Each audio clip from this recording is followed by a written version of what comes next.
எல்லாரையும் பேர் சொல்லலாம்னு நினச்சேன். நிச்சயமாக ஒரு 5 பேராவது விடுவதனால ஒரு சின்ன கனவாக தான் இது ஆரம்பிச்சது. இது வந்து ஒரு ஓடிடி பிளாட்ஃபார்முக்கான ஒரு சின்ன படமாக ஆரம்பிக்கணும்னு ஆரம்பித்தது. We are so glad Red Giant partner பண்ணி இதை வந்து தியேட்டருக்கு கொண்டு வர மூர்த்தி சார் ரொம்ப நன்றி. நவி ஸ்டுடியோஸ் தேங்க்யூ ஸோ மச். ஆக்சுவலாக மாரியோட படம் பண்ணோன்னு நாங்கள் எதிர்பார்க்கவே இல்லை. ஆனால் நாங்கள் பண்ணுற அடுத்த படம் வந்து ஒன்று மாறி அடுத்து Ram. So we are so happy. இந்த வருஷத்துக்குள்ளேயே 2 படமும் வந்துடும் நினைக்கிறேன். ஸோ இது வந்து ஒரு கதை நாயகனின் கதை, மாறின்ற ஒரு கதை நாயகனின் கதை, சொந்த கதை. அதுதான் எங்களுக்கு வந்து this is very special for us. சொல்ல வேண்டிய ஒரு கதை. திருநெல்வேலி மாதிரி வளமான ஒரு தேசத்தில் எப்போவுமே நம்ம மீசையை முறுக்கிட்டு அவசியமில்லாத பந்தாக்கள் பற்றின படங்களுக்கு நடுவில் பசியோடு இருக்கிற ஒரு பையன் வாழைத்தார் சுமக்கிற ஒரு கதை. அந்த பசியை மறந்தவன் ஓடி இன்னைக்கு வந்து ஒரு மாரி செல்வராஜா உருவாக்கிய ஒரு கதை. So this movie is special. And பாட்டு கேட்டிருப்பீங்க. The is my favourite voice. Thank you Santhosh sir, giving us great songs. Some of the artist here நாங்கள் சும்மா தான் 2-3 ப்ராஜெக்ட் தான் பண்ணியிருக்கோம் ஹாட் ஸ்டாரில். பட் பார்த்தா we have worked in 2 projects with Divya, கலையோட ஒரு 2 ப்ராஜெக்ட்ஸ், நிக்கிலாவோட ஒரு 2 ப்ராஜெக்ட்ஸ், 4 ப்ராஜெக்ட்ஸ். ஸோ ஹோப் மாரி ராமோடையும் அடுத்தடுத்து நிறைய ப்ராஜெக்ட்ஸ் பண்ணோன்னு. Thank you so much. நிறைய பேர் இருக்கனால I don't want to take the time. Thanks for the gathering. இது நிச்சயமாக வந்து தமிழ் சினிமாவில் இந்த படத்துக்கு ஒரு இடம், ஒரு ஸ்பெஷல் பிளேஸ் நிச்சயமாக இருக்கும்னு நாங்கள் நம்புகிறோம். தேங்க்யூ. எல்லோருக்கும் வணக்கம். இந்த இந்த படத்தை பற்றி நிறைய பேசணும்னு நினைக்கிறேன். நீங்கள் எல்லாம் தியேட்டரில் பார்த்து இந்த படத்தை வந்து கொண்டாடுங்க. நன்றி. When I read the first screenplay from Mari around 2 years ago, I had tears in my eyes. Listening to screenplays and creating movies like this is a reason why we are in this business. We are so incredibly proud to be associated with this movie. I think it's one of the finest products I've ever seen, and I just hope audiences love it as much as all of us do.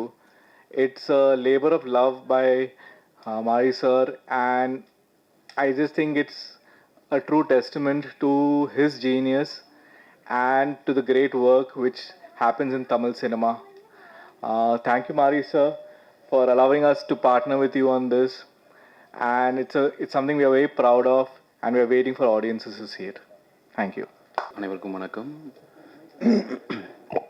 ஸ்டேஜில் கூப்பிடுவாருன்னு எதிர்பார்க்கல. எனக்கு இது ரொம்ப ஒரு நெகிழ்ச்சியான ஒரு மேடை தான் இது. நாங்கள் எல்லாமே சார்கிட்ட அசிஸ்டண்ட்டாக இருந்து கிட்டத்தட்ட எனக்கு மாறி ஒரு செல்வன் தான் கூப்பிட்றோம். மாறின்றது இங்கே ஸ்டேஜில் வந்து அப்படி வருது. ஒரு 13 இயர்ஸாக பழக்கம் எங்களுக்கு. ஸோ நாங்கள் பேசாத கதைகள் கிடையாது, ட்ராவல் பண்ணாத இடங்கள் கிடையாது. ஸோ நிறையா பேசியிருக்கோம். அவர்கிட்ட எப்பவுமே அந்த டைமில் கதை எழுதி முடிச்சுட்டு சார் அந்த கதை ஓகே சொல்லி நீ படமாக பண்ணு அப்படின்னு சொன்னதுக்கப்புறமா சார் மூலியமாகவும் சரி நானும் சரி நிறைய ஏறி இறங்கி ட்ரை பண்ணியிருக்கோம் பரியரும் பெருமாள் வந்து படமாக பண்ணுறதுக்கு. அப்போலாம் ரொம்ப ஒரு ஏக்கம் இருந்துகிட்டே இருக்கும் அவர் கண்ணில். இது எப்படியாவது நம்மக்கிட்ட படம் பண்ணணும் அப்படின்ற நிறைய கதைகள் சொல்லணுன்றது. அது ஒரு தடவை அப்புறம் ரஞ்சித் அண்ணா அவர்கள் மூலிமா அந்த படமாக அது நடந்து, அது இப்போது மாறிக்கிட்ட நிறைய பேர் கதை கேட்குறதுக்கு வெயிட் பண்ணிகிட்டு இருக்காங்க. நிறைய பேர் அது வந்து படமாக பண்ணணும்னு நினைக்கிறாங்கன்னும் போது அதை விட சந்தோஷமான ஒரு விஷயம் வேறு எதுவுமா இருக்குமான்னு தெரியல. இதுதான் நான் ஒரு ஃபுல் சர்க்கிளாக பார்க்குறேன் லைஃப்லேயே. ஏன்னா மாறிட்ட சொல்கிறதுக்கு அவ்வளோ கதைகள் இருக்குது செல்வத்திட்ட. ஒரு லைஃப் எக்ஸ்பீரியன்ஸ்லேருந்து கதைகள் எடுத்து பண்ணாவே அவ்வளோ சொல்ல வேண்டியது இருக்குது. ஸோ எனக்கு தெரிஞ்சு இப்போ தான் அவர் சொல்ல ஆரம்பிச்சிருக்காரு. இன்னும் நிறைய சொல்லுவார். அது நானும் தொடர்ந்து எல்லா இதுலேயும் கேட்டுகிட்டே இருக்கணும் அப்படின்றது தான் என்னோடய ஆசை. என்னோடய நண்பனாக செல்வத்தோட படங்களோட ரசிகனா எனக்கு ரொம்ப ஆர்வமாக இருக்கேன். எல்லா படமும் அவர் எழுதிட்டு படிக்க கொடுப்பாரு, படிச்சுட்டு சொல்லுவோம். பட் இந்த கதை படித்தப்போ இது எப்படி ஒரு படமாக பண்ண போகிறாரு, ஏன்னா அதில் ரொம்ப அவருக்கான பர்சனல் வழிகள் இது ரொம்ப நிறையா இருக்குது, அவரோட லைஃப் இருக்குது, இது எப்படி படமாக எடுக்க போகிறாரு, அதுக்கு ரொம்ப அது காட்சிப்படுத்துறதுல இதில் எல்லாத்தையுமே அவருக்கு ரொம்ப சிரமமாக இருக்குமே நினச்சேன். நேற்று படம் பார்க்கும்போது அதெல்லாம் மீறி எப்படி இவ்வளோ அழகாக இவ்வளோ சூப்பராக அதை ப்ரெசென்ட் பண்ணியிருந்தாருன்னு எனக்கு அது 2 நாளாக அதே தான் யோசனையாக இருந்துகிட்டே இருந்தது. இதில் நடித்த அந்த பசங்களாக இருக்கட்டும், திவ்யா அவர்களாகட்டும், நிக்கிலா விமல் அவங்களாகட்டும், இதில் எல்லாருமே சினிமாட்டோகிராஃபி பண்ண தேனேஸ்வர் சார், குமார் அண்ணன், சந்தோஷ் சாரோட மியூசிக் எல்லாமே வந்து அவுட் ஆஃப் தி வேர்ல்டு இருந்தது. எனக்கு ரொம்ப பெருமையாக இருந்தது இந்த படம் வந்து செல்வம் பண்ணி, நவி ஸ்டுடியோஸில் திவ்யா அவங்க ப்ரொடியூஸ் பண்ணி, ஒரு பொண்ணு பேர்லேயே அந்த கம்பெனி ஆரம்பித்து அவங்க இது பண்ணதில் ஹாட் ஸ்டார் மாதிரி ஒரு கம்பெனி இங்கே பேக் பண்ணுறது நினைக்கும் போது ரொம்ப சந்தோஷமாக இருந்தது. இது முக்கியமாக தமிழில் தான் இது ரொம்ப ஆரோக்கியமாக இது நடக்குதுன்னு பார்க்குறேன். இந்த மாதிரி ஒரு இயக்குனரோட அவரோட கதைகளையும் இந்த மாதிரி விஷயங்களையும் தொடர்ந்து அதை இங்கே வர்றதுக்கான சூழல் இருந்துகிட்டே இருக்குது. அது இன்னும் நிறையா இந்த மாதிரி செல்வமாக இருக்கட்டும், அவங்க ஹாட் ஸ்டாரும் இந்த மாதிரி தொடர்ந்து படங்கள் பண்ணணுன்னு நான் ஆசைப்பட்றேன். ரொம்ப சந்தோஷம். தேங்க்யூ. அண்ணன் மாதிரி தான், அண்ணன் மாதிரி தான். நானும் சும்மா வந்தேன், என் மேலே உட்கார வச்சாங்க. ரொம்ப சந்தோஷமாக இருக்குது எனக்கு. இந்த படம் நாங்கள் டீமாக பேசும்போதே எங்கே பேசினாலும் வாழை எதிர்பார்த்துட்ருக்க, நாங்களாம் ரொம்ப பார்க்கணும் ஆசைப்பட்டுருக்க படம். ஏன்னா அண்ணனை வந்து ஒரு இடத்துல சொல்லியிருப்பார், என்னை புரிஞ்சுக்கணும், என் கோவத்தையோ என் கதைகளையோ என்னோட எமோஷன்ஸை புரிஞ்சுக்கணும் வாழை வந்தால் அவங்களுக்கு தெரியும்னு. எனக்கு கண்டிப்பாக அது நடக்கும்னு நம்புகிறேன். எனக்கு அந்த படம் அவ்வளோ இது. அந்த அண்ணனை பார்த்துட்டு சொல்லிட்டு இருந்தார், ஐயோ பார்க்க மிஸ் பண்ணுறோன்னு. நாங்களும் பார்க்க ஆர்வமாக இருக்கும்னு. எல்லாருக்கும் வாழ்த்துக்கள். திவ்யா அக்கா போது ப்ரொடியூசர் ஆகிருக்காங்க, தொடர்ந்து பண்ணணும். எங்களை மாதிரியான ஆளுகளுக்கும் ப்ரொடியூஸ் பண்ணணும். இன்ப நாள் இது, இனிய நாள் இது. மேடையில் விட்டிருக்கும் திரைச்சிற்பிகளே, கலைச்சிற்பிகளே, விழாவில் கலந்து கொண்டு வந்திருக்கும் நண்பர்களே, பத்திரிகை சோழர்களே, ஊடக நண்பர்களே, உங்கள் அனைவருக்கும் என் பணிவான மாலை வணக்கத்தை மகிழ்வோடு தெரிவித்துக் கொள்கின்றேன். மொத்தத்தில் என்னவோ ஒரு உண்மை இந்த விழாவில் முழு வெளிச்சம் போட்டு காட்டத்தான் செய்கிறது. ஆம், கபாலி தந்த ரஞ்சித், கர்ணன் தம்பி மாரி செல்வராஜ் இருவரும் இந்த மேடையில். இந்த நிகழ்வை உண்மையிலேயே மாரி செல்வராஜை இந்த திரையுலகு தந்த தம்பி ராம் அவர்களையும் ரஞ்சித் அவர்களையும் ஆத்மார்த்தமாக வாழ்த்துகிறேன். இந்த பாடல்கள் எல்லாம் நான் ஒரு 10 தினங்களுக்கு முன்பாக தான் பார்த்தேன். என்ன ஒரு மேஜிக் வந்து சந்தோஷ் நாராயணனுக்கும் மாரி செல்வராஜுக்கும் ஒரு ஒட்டி பிறந்திருக்கிறது. செவியிலே செந்தேன் மழை, புவியிலே சந்தோஷ் நாராயணன் சங்கீத அலை என்பது போல் அங்கிங்கெனாதபடி எங்கும் பிரமாதமாக இந்த பாடல்கள் பட்டி தொட்டி எங்கும் பட்டொலி வீசி ஒலிக்கும். இப்படிப்பட்ட சூழ்நிலையில் இந்த படம் தயாரிக்கிறது, அதுவும் ஹாட் ஸ்டாருக்கு உண்மையிலேயே நன்றி சொல்லி, குட்டி சாருக்கு உண்மையிலேயே நன்றி சொல்லிக்கிறேன். என்கிட்ட கூட அவர் நிறைய பேசியிருக்காரு. பட் அதுக்கு முதல் பொட்டு வந்து தம்பி மாரி செல்வராஜ் வச்சிருக்கிறார். எழுதி வைத்துக் கொள்ளுங்கள், இது மிக உயரிய படைப்பாகவும் கலைப்படைப்பாகவும் வசூல் சாதனை படைக்கக்கூடிய படைப்பாகவும் உருவாகும். அதில் எல்லளவும் மாற்றமில்லை. அப்படிப்பட்ட ஒரு சூழல் இந்த படம் உருவாகி இருக்கிறது. இந்த படத்தை பார்க்க வேண்டும், அதுவும் இது ஹாட் ஸ்டார் மட்டும்தான் வரணும்னு போது இல்லை இது தேட்டருக்கே எப்படி எத்தனாப்பா, அது ஒரு பெரிய மாஸ் வரவேற்பு இருக்குன்னு மாரி செல்வராஜ் சொன்னேன். அந்த உந்துதலோ என்னவோ அவர் வந்து இந்த படத்தை வந்து திரையரங்கத்துக்கு எடுத்துன்னு வந்திருக்கிறாரு. உண்மையிலேயே என் எண்ணத்தை பூர்த்தி செய்த மாரி செல்வராஜுக்கு அகம் குளிர நெகிழும் மகிழ்வும் தளர்ந்த மகிழ்ச்சியை தெரிவித்துக் கொள்கின்றேன். இந்த படம் மிக உயரிய கலைப்படைப்பாக இருக்கும். மாரி செல்வராஜை பற்றி எங்களுக்கு வந்து உண்மையிலேயே மிகப்பெரிய வரப்பிரசாதம், இந்த திரையில் கிடைத்த ஒரு பெரிய வரம், தவம் மாரி செல்வராஜ். இதுதான் என்னால் இப்பொழுது சொல்ல முடியும். காலம் உங்களுக்கு அதை அடையாளம் காட்டும் என்று சொல்லி விடைபெறுகிறேன். நன்றி, வணக்கம். அனைவருக்கும் மாலை வணக்கம். மேடையில் அமர்ந்திருக்கும் திரைத்துறையை சார்ந்தவர்களுக்கும் வணக்கம். யதார்த்த படைப்பாளி மாரி செல்வராஜ் முதல் முறையாக அவரது துணைவியார் தயாரிப்பாளராக அவர் அவதாரம் எடுத்துள்ளார். அவருக்கு இந்த நேரத்தில் என்னுடைய வாழ்த்துக்கள். பாட்டு ரொம்ப பிரமாதமாக வந்திருக்கு. சந்தோஷ் நாராயணன் சார் அவர்களுக்கும் தி அவர்களுக்கும் வாழ்த்துக்கள். இது ஒரு ஆக சிறந்த படைப்பாக இருக்கும் அப்படின்றத மாத்திரம் என்னால் உறுதியாக சொல்ல முடியும். அதை நீங்களே இன்னும் அடுத்த மாதம் ரிலீஸ்க்கு இருக்குது, பார்க்க போகிறீங்க, தெரிஞ்சுப்பீங்க. இந்த மாதிரி படங்களுக்கு சப்போர்ட் பண்ணுற டிஸ்னி ஹாட் ஸ்டார் அவர்களுக்கு இந்த நேரத்தில் பாராட்டுகளும் வாழ்த்துக்களும்.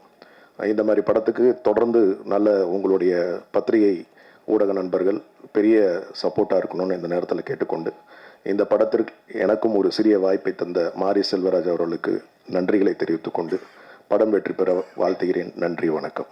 அனைவருக்கும் வணக்கம். ப்ரெஸ் மீடியா வந்திருக்க ஃப்ரெண்ட்ஸ் எல்லோருக்கும் நன்றி. சந்தோஷ் வந்து ஒரு கான்சர்ட்டுக்காக அப்ராட் போயிருக்காரு, அதனால தான் நான் பேசிகிட்டு இருக்கேன். இங்கே இருக்கிற சிலரோட எங்களோட ஜேர்னி ஃபஸ்ட் படத்துலேருந்து கண்டினியூ ஆகிட்டுருக்கு. ரீசெண்டாக ராம் சாரோட 7 கடல் 7 மலையில் அசோசியேட் ஆனோம். நிறைய கற்றுக்கிட்டோம் சார் உங்கள்கிட்ட, ரொம்ப தேங்க்ஸ். ரஞ்சித் அண்ணா அத்தக்கட்டியிலேருந்து இப்போ வரைக்கும் எங்கள் ஜேர்னி கண்டினியூ ஆகுது. நெக்ஸ்ட் வீக் கூட நாங்கள் பாட்டில் ராதான்னு நீலம் ப்ரொடக்ஷன் சார்பாக ப்ரொடியூஸ் பண்ணுற படத்தில் ஃபஸ்ட் சிங்கிள் ரிலீஸ் பண்ணுறோம். தென் மாரி செல்வராஜ்னா அண்ட் சந்தோஷ் நாராயணா, திருப்பி பரியரும் பெருமாள், கர்ணனை தொடர்ந்து இப்போ Vaazhai. We are very honoured to associate with this movie sir. படம் வந்த உடனே உங்கள் எல்லாருக்குமே புரியும் ஏன் சொல்கிறோன்னு. இது அவங்களோட பெஸ்ட் ஒர்க்காக கண்டிப்பாக இருக்கும். அண்ட் இந்த ஹீரோ சந்தோஷ் அண்ணா தான் எங்களுக்கு எத்தனாவது பிளாக் பஸ்டர் ஆல்பம் கொடுத்துருக்கீங்கண்ணா. வாழை ஆல்பமில் மொத்தம் 4 சாங்ஸ். இப்போ ஃபஸ்ட் சாங் பார்த்தீங்க தென்கிழக்கு, தீபா இருக்காங்க, யுகபாரதி அண்ணா எழுதியிருக்காங்க. இந்த ஆல்பமில் இன்னும் மிச்சம் 3 பாட்டு இருக்குது. அதில் அடுத்த சாங் வந்து பாசங்குட்டின்னு ஒரு பாட்டு விவேக் அண்ணா எழுதியிருக்காங்க, கபிலன் பாடியிருக்காரு. அப்புறம் ஒரு ஊரில் ராஜான்னு சந்தோஷ் அண்ணா பாடியிருக்காங்க, மாரி செல்வராஜ் அண்ணா எழுதியிருக்காங்க. ஃபைனலாக பாடவத்தின்னு ஒரு பாட்டு, அதுவும் மாரி செல்வராஜ் அண்ணா எழுதியிருக்காங்க. ஜெயமூர்த்தி அண்ட் மீனாட்சி இளையராஜா பாடியிருக்காங்க. ஸோ ஃபஸ்ட் டைம் இந்த ஆல்பம் கேட்கும்போது எங்களுக்கு எவ்வளோ மகிழ்ச்சியாக இருந்ததோ அதே மகிழ்ச்சி உங்களுக்கும் இருக்கும்னு நாங்கள் நம்புகிறோம். We are so proud to get associated with this project Vaazhai. Thank you Disney Hotstar, Mari செல்வராஜ்னா அண்ட் சந்தோஷனா for the opportunity. Thank you once again. வந்திருக்க எல்லாருக்கும் வணக்கம். கண்டிப்பாக ரொம்ப சந்தோஷம். மேடையில் நிறைய பெரியவங்களாம் வந்திருக்காங்க, எல்லாருக்கும் வந்ததுக்கு நன்றி. வாழை வந்து ரொம்ப முக்கியமான ஒரு படமாக இருக்கும். நடித்ததில் ரொம்ப சந்தோஷம். மாரி அண்ணாக்கு அப்புறம் எங்கள் டீம் எல்லாருமே கோ ஆக்டர்ஸ், டெக்னீஷியன்ஸ் எல்லாருக்குமே, தேனீஸ்வர் சார் வரல, அவர் எல்லாருக்குமே வந்து நன்றி. சந்தோஷ் சார் பாட்டு சூப்பராக இருந்தது. கண்டிப்பாக எனக்குமே ரொம்ப சூப்பரான ஒரு படமாக இருக்கும். ஒரு புதுசான ஒரு உலகம் எனக்கு. ஸோ ஒர்க்காகவும் ஆக்டிங்காகவும் இருக்கட்டும், அந்த லைஃபாக இருக்கட்டும், எல்லாமே எனக்கு புதுசாக இருந்தது. நிறைய லேர்ன் பண்ணிட்டேன் இந்த ப்ராஜெக்டில். Thank you so much. கண்டிப்பாக படம் ரொம்ப சூப்பரான ஒரு படமாக இருக்கும். நன்றி, வாழ்த்துக்கள். தேங்க்யூ. எல்லாருக்கும் வணக்கம். நான் ரொம்ப நாளாக எதிர்பார்த்துட்டு இருந்த ஸ்டேஜ் இது. எனக்கு இன்னைக்கு இங்கே நிற்கிறதே ஒரு மாதிரி ரொம்ப நர்வஸாக இருக்குது. நிறைய வாட்டி இங்கே நின்றுருக்கேன், அங்கேயே இருந்திருக்கேன், இங்கே இருந்திருக்கேன், ஹோஸ்டாகவும் இருந்திருக்கேன். பட் ஸ்டில் எனக்கு இன்னைக்கு நிற்கிறது ஒரு மாதிரி பயங்கரமாக எனக்கு படபடப்பாக இருக்குது. பிகாஸ் எனக்கு மாரி செல்வராஜ் சார்னா பயம். ஆக்சுவலி அவர் முன்னாடி பேசுகிறது எனக்கு உண்மையாலுமே பயமாக இருக்குது. பட் என்ன சொல்கிறது, சார்கிட்ட இருந்து ஃபர்ஸ்ட் டைம் இந்த ப்ராஜெக்டோட ஆஃபர் அவர் கால் பண்ணப்போ நான் ரொம்ப நேரம் அவரோட ஃபோன் எடுக்கவே இல்லை, பார்த்துட்டே இருந்தேன். சார் தான் நம்மளை கால் பண்ணுறாரா? உண்மையாலுமே நமக்கு சம்டைம்ஸ் கால் பண்ணுறவங்க நான் மாற்றி கால் பண்ணிட்டேன் அப்படி சொல்லிடுவாங்க. அப்படி நினச்சிட்டு நான் பயந்துகிட்டே இருந்தேன். ஸோ சார் இந்த ப்ராஜெக்ட்காக தான் கால் பண்ணுறாங்களா அப்படின்னு. ஸோ கால் பண்ணி அவர் சொல்லும்போது அவர் சொன்னது ஒன்றே ஒன்று தான், என்னோட ட்ரீம் ப்ராஜெக்ட் இது, இந்த படம் எடுக்கிறதுக்காக தான் நான் சினிமாவுக்கு வந்தேன். இந்த ஃபிலிம் வந்து ஈஸியாக பண்ண முடியாது, இதுக்காக நீ வந்து உன்னுடைய உழைப்பை நீ 100% கொடுத்தினா உன் கரியரில் உனக்கு ஒரு நல்ல படம் நான் கொடுப்பேன் அப்படின்னு சொன்னார். நீ மென்டலி ஃபிசிக்கலி ரெடி ஆகிக்கோ அந்த படத்துக்காக அப்படின்னு சொன்னார். ஸோ அன்னைக்கு டிசைட் பண்ணேன், ஓகே. ஏன்னா இந்த ஒரு ஆப்பர்ச்சுனிட்டிக்காக நான் எவ்வளோ வெயிட் பண்ணியிருக்கேன் அப்படின்றது எனக்கு தெரியும். ஸோ அப்படி ஒன்று கிடைக்கும்போது அதை விட்டுறக்கூடாதுன்ற ஒரு தாட் இருந்தது. சார் சொன்ன அந்த மொமெண்ட்லேருந்து இந்த ஃபிலிம்குள்ளே நான் கம்ப்ளீட்டாக அப்படியே நான் ஹேண்ட் ஓவர் பண்ணிட்டு சரண்டர் பண்ணிட்டேன். ஷூட் முடிகிற வரைக்கும் நான் அப்படி தான் இருந்தேன். ஸோ இன்றைக்கு ஒரு நல்ல படத்தில் நான் இருக்கேன் அப்படின்னு எனக்கு ரொம்ப ஹாப்பியாக இருக்குது. ஈவன் படம் பார்க்க ரொம்ப ஆர்வமாக இருக்குது. ஸோ ஆக்சுவலி எனக்கு நர்வஸாக இருக்குது. ஸோ இந்த ஃபிலிம்குள்ளே நான் இருக்கிறதுக்கு முழுக்க காரணம் மாரி செல்வராஜ் சார் மட்டும்தான். நான் இன்ன வரைக்கும் அவருக்கு தேங்க் பண்ணதில்லை. பிகாஸ் எனக்கு ஒவ்வொரு பர்ஃபார்ம் பண்ணி முடிச்சதுக்கப்புறமா அவர்கிட்ட நல்லா இருக்கா நல்லா இல்லையான்னு கேட்க எனக்கு லைக் கொஞ்சம் பயமாக இருக்கும். சரி தேனீஸ்வர் சார்கிட்ட கேட்பேன், அவர் சொல்வார். பட் சார் கிட்ட கேட்க மாட்டேன், சாரோட ஒய்ஃப் கிட்ட கூட கேட்பேன், அவங்க சொல்லுவாங்க நல்லா இருக்கு லைக் அந்த மாதிரி. இந்த வரைக்கும் நான் கேட்டதும் இல்லை. அவரா படம் முடிஞ்சு லாஸ்ட் நாள் அவரா சொன்னப்போ எனக்கு பயங்கர ஹாப்பியாக இருந்தது. மற்றபடி இந்த ப்ராஜெக்ட்குள்ளே நான் வந்ததுக்கு காரணம் சார் தான். அவருக்கு நான் வரைக்கும் தேங்க்யூ அப்படின்னு நான் வேர்ட்ஸ் யூஸ் பண்ணி சொன்னதில்லை. பட் இந்த ஸ்டேஜில் அதை நான் பதிவு பண்ணிக்கிறேன். எனக்கு ரொம்ப ரொம்ப ரொம்ப ஹாப்பியாக இருக்குது இப்படி ஒரு படம் எனக்கு கொடுத்ததுக்கு. அண்ட் படத்தில் இருக்கிற படக்குழுவில் இருக்க எல்லாருக்கும் என்னுடைய wishes and thank you so much. எல்லாருக்கும் வணக்கம். ரொம்ப சந்தோஷமாக இருக்குது. ஏன்னா என் கெரியர்லேயே வந்து எனக்கு மறக்க முடியாத ஒரு படம் தான் வாழை. நான் நடித்ததுலேயே ஒரு டிஃப்ரெண்ட்டான கேரக்டராக இருந்துச்சு, டிஃப்ரெண்ட்டான எக்ஸ்பீரியன்ஸாக இருந்துச்சு. ஸோ எல்லாருமே அது பார்க்குறதுக்காக நானும் வெயிட் பண்ணிகிட்டு இருந்தேன். எனக்கு நான் நடித்ததை விட அந்த 2 பாய்ஸ் வந்து எப்படி வந்து ஸ்க்ரீனில் வந்துடும் அப்படின்றது பார்க்குறதுக்கு நான் ரொம்ப நாள் வெயிட் பண்ணிகிட்டு இருந்தேன். So finally it's releasing. அப்போது எல்லோரும் பார்த்துட்டு அவங்களுக்கு என்ன என்கரேஜ்மெண்ட்டோ அதை கொடுத்துருங்க, எங்களை சப்போர்ட் பண்ணிடுங்க. தேங்க்யூ. எல்லோருக்கும் வணக்கம். மேடையில் இருக்கிற எல்லா பெரியவங்களுக்கும் வணக்கம். உண்மையிலே வந்து தயாரிப்பாளர் கிடைக்காம தன்னுடைய கதையை தேடிட்டு அழிஞ்சிட்டு இருந்தேன் மாரி செல்வராஜ் எனக்கு தயாரிப்பாளராகவே உயர்ந்திருக்கிறது வந்து ரொம்ப சந்தோஷம். அண்டு எந்த கதையெல்லாம் தயாரிக்க முடியாது, தயாரிப்பு இல்லை தயாரிப்பாளர் கிடைக்க மாட்டாங்கன்னு சொல்லிட்டு பயந்திருந்த சூழலில் பரியரும் பெருமாள் அப்படின்ற ஒரு கதையோட அடர்த்தியோட தன்னுடைய படைப்பை இந்த சமூகத்துக்கு கொடுத்து அந்த வெற்றிலிருந்து தொடங்கிய இன்னைக்கு வந்து வாழைன்னு சொல்லிட்டு தன்னுடைய என்ன சொல்ல தனக்கு விருப்பமான ஒரு சினிமாவை எந்த காம்ப்ரமைஸும் இல்லாமல் எடுத்திருப்பான் அப்படின்னு நான் நம்புகிறேன். நான் தனக்கு விருப்பமான ஒரு சினிமாவை எடுப்பதற்கு உந்துதலாக இருந்த விஜய் டிவிக்கு வந்து ஹாட்ஸ்டாருக்கு வந்து என்னுடைய மிகப்பெரிய நன்றியை நான் தெரிவிச்சுக்கிறேன். அண்ட் ரொம்ப முக்கியமான விஷயமா நான் பார்க்குறேன், இந்த மாதிரியான படைப்புகளுக்கு தயாரிப்பாளர் கிடைக்கிறது ரொம்ப கஷ்டம். படம் எடுத்துட்டா படம் வாங்குறதும் ரொம்ப கஷ்டம். இன்றைக்கி வாங்குறதுக்கு பெருசாக யாருமே இல்லை. ஏன்னா ஓடிடி பிளாட்ஃபார்ம்ஸ் வந்து ஓப்பன் ஆனவுடனே சின்ன படங்களுக்கு நிறைய மரியாதை இருந்தது. சின்ன படங்களை வந்து ரொம்ப கவனிச்சாங்க, சின்ன படங்களை வாங்க விரும்பினாங்க. கண்டென்ட் ஓரியன்ட் மூவியை வந்து வாங்குறதுல ஒரு போட்டி இருந்தது. இன்றைக்கி அப்படிலாம் இல்லை. கண்டென்ட்டாகவே தூக்கி வைக்கிற இடத்துக்கு வந்து போயிட்டாங்க. எல்லா பெரிய நிறுவனங்களுமே அப்படி ஒரு சூழலுக்கு வந்துட்டாங்க. சின்ன படங்களை விற்கிறது வந்து ஒரு பெரிய சவால் இருக்குது. தயாரிப்பாளர்களுக்கு வந்து ரொம்ப மோசமான ஒரு காலகட்டமாக இது நிகழ்ந்துட்டுருக்கு. ஸோ இது எப்படி மாறும்னு தெரில. ஆனால் அந்த வகையில் வந்து மாரி செல்வராஜ் தப்பிச்சிட்டான்னு நினைக்கிறேன். இந்த படத்தை வந்து ஹாட் ஸ்டாரே தயாரித்ததுனால அந்த டிஜிட்டல் விற்கிறதுல அவனுக்கு எந்த பிரச்சனையும் இல்லாமல் போயிடுச்சு. ஸோ டிவி ரைட்ஸும் வந்து ஈஸியாக விற்றுருவான் அப்படின்னு நான் நினைக்கிறேன். ஸோ தயாரிப்பெல்லாம் இருக்கிறதுல எனக்கு இருக்கிற பிரச்சனையே நான் இங்கே ஷேர் பண்ணிக்கிறேன்.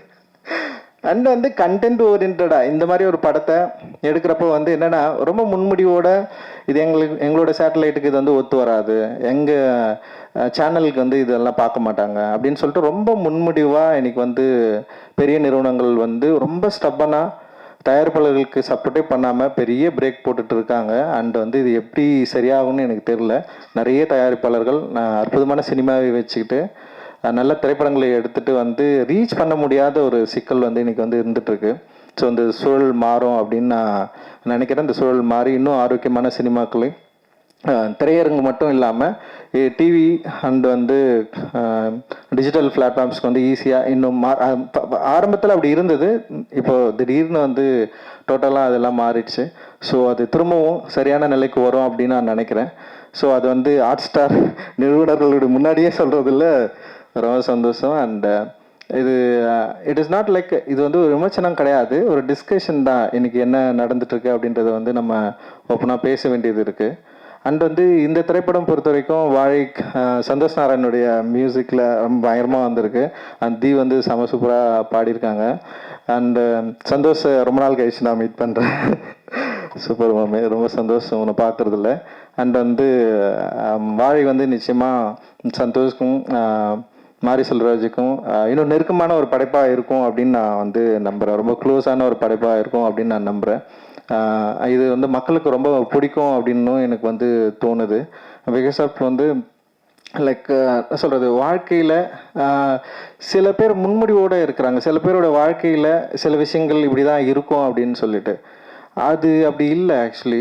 எல்லோருடைய வாழ்க்கையிலும் பல சுவாரஸ்யமான சம்பவங்கள் இருக்குது, உணர்வு கூடிய சம்பவங்கள் இருக்குது.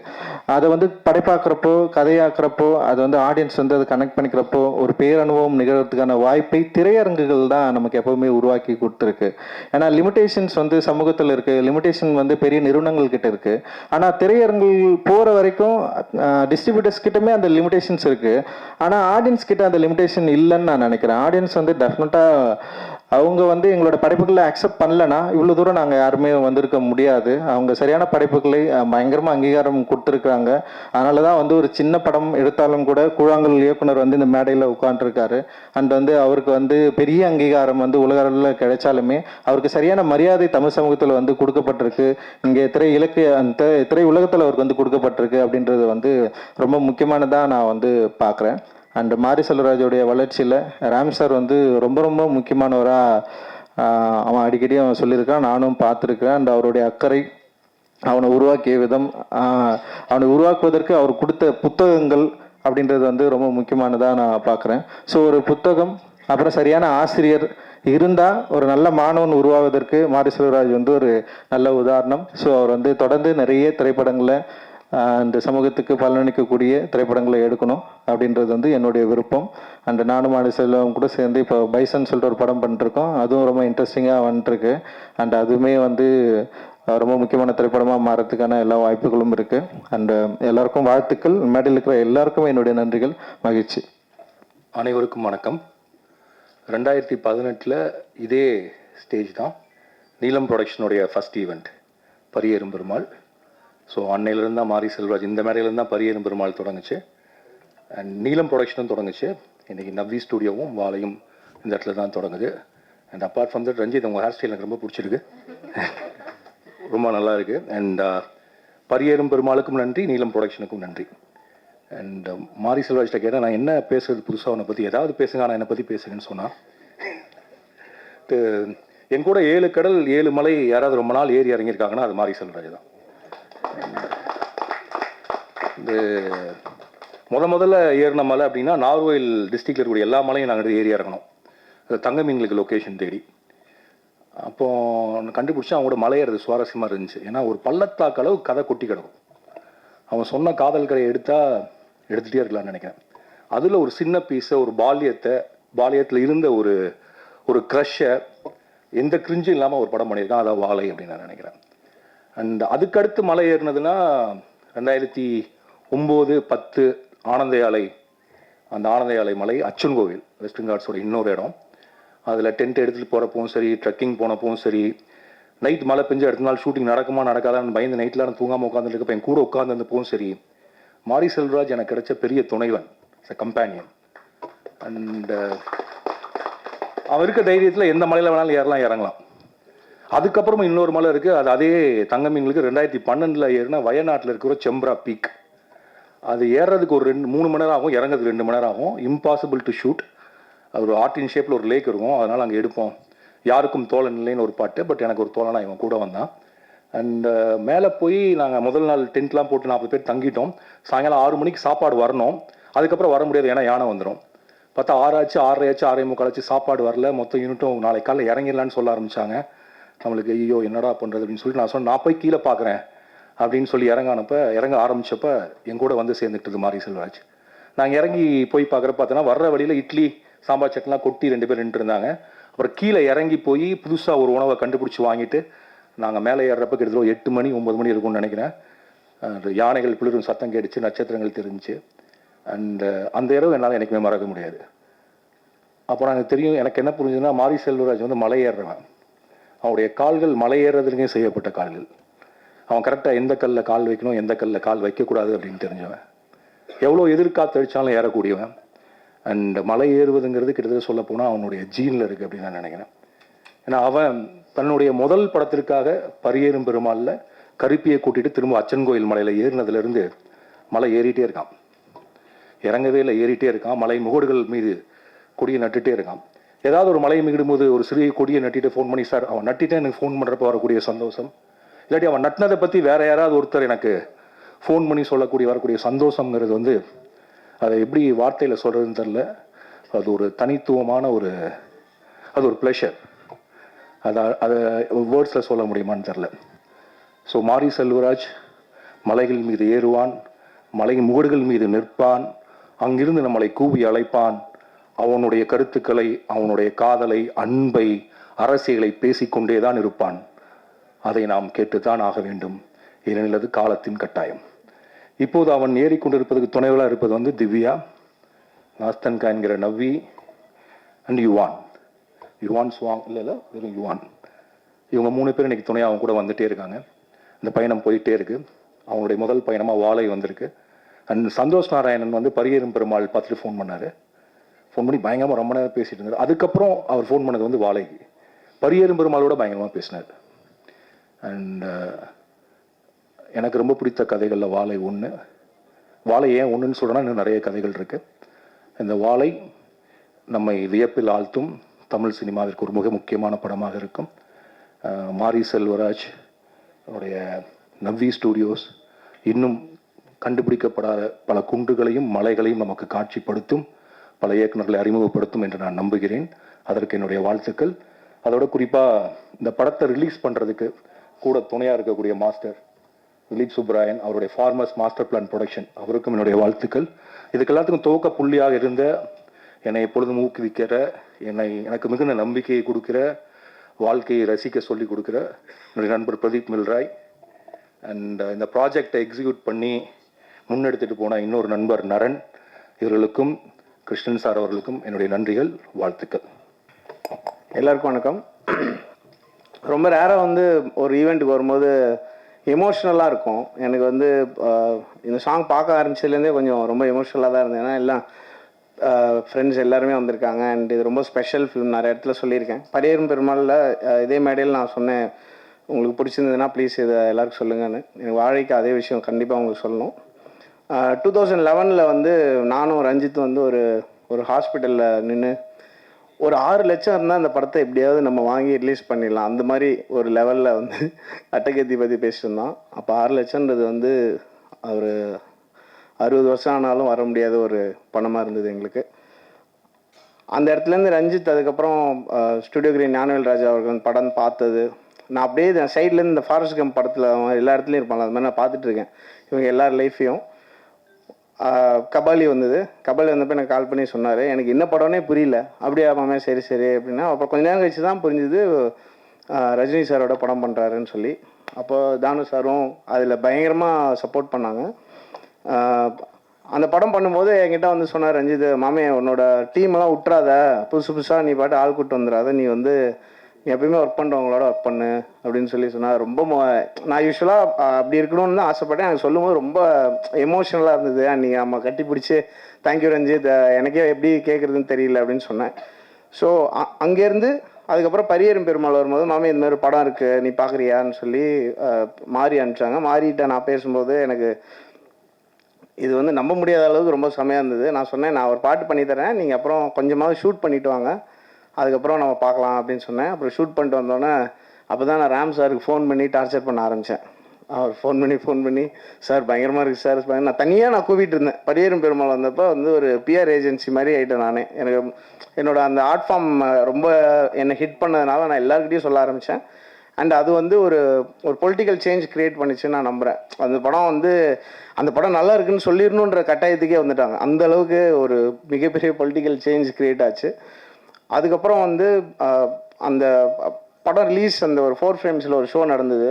ராம் சார் தெரியும், நாங்கள் வந்து மேலே அந்த ப்ரொஜெக்டர் ஏரியாவில் நின்று நாங்கள் 2 பேரும் பேர்னு அழுகிறோம். அந்த படத்துக்கு நல்ல ரெஸ்பான்ஸ் வந்துருச்சு அப்படின்னு சொல்லி அங்கே எல்லாம் ஆடியன்ஸ் எல்லாம் பயங்கரமாக ரியாக்ட் பண்ணுறாங்க. அந்த ஷோவில்னோடனே பயங்கரமாக ஃபீல் பண்ணி அழுது. அப்போ நாங்கள் கீழே வந்து ரஞ்சித் வேறு யாராலுமே இதை ப்ரொடியூஸே பண்ணியிருக்க முடியாது அப்படின்னு சொல்லி, இது வந்துருமாமே தேட்டரில் எல்லாம் கேட்டார் என்கிட்ட, கண்டிப்பாக வரும், பயங்கரமாக போகும் அப்படிலாம் சொல்லிட்டு இருந்தோம்.